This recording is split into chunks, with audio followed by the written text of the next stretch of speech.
የአንድ ሰው ቃላት ለብዙ ቀናት አእምሮ ውስጥ ተቀርጾ ቀርቶ ያውቃል? ምናልባት ተሸናፊ ነህ ብሎክ ይሆናል፣ ወይም ህልሞችን ነቅፈው ስቀውብህ ይሆናል።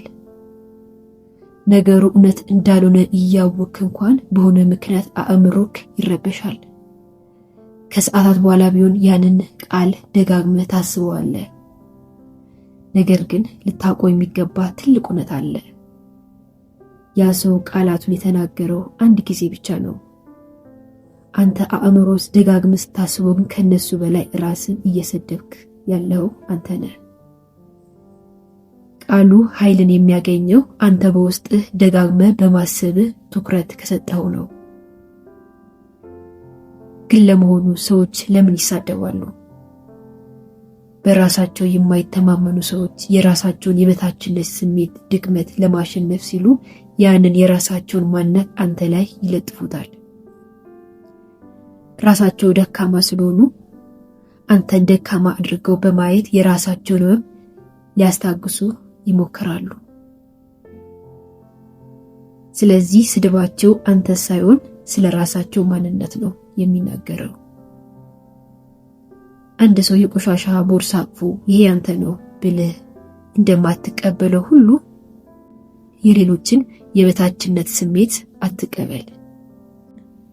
እነዚህ አሉታዊ ቃላት ሲመጡብህ ወይም አእምሮ በስድብ ሲረበሽ ሰከንድ አታባክን። ቶሎ ብለህ ትኩረትህን ዓላማክ ላይ አድርግ። ቶሎ ብለህ ለህይወት የሚጠቅም ነገር ላይ ትኩረት አድርግ። አእምሮ በአንድ ጊዜ ማሰብ የሚችለው አንድ ነገር ብቻ ነው። ሐሳብህን ወደ ዓላማ ወደ እድገት ስታዞር ያ አሉታዊ ነገር ቦታ አጥቶ ይወድቃል። ስድቡን ማሰላሰል አቁምና እውነቱን መደጋገም ጀምር።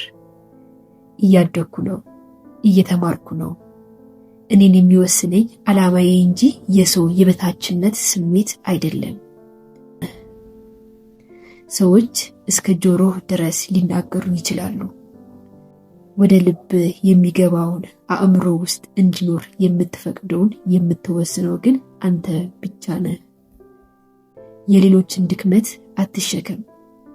ትኩረት ለሚጠቅም ነገር ላይ ብቻ አድርግ።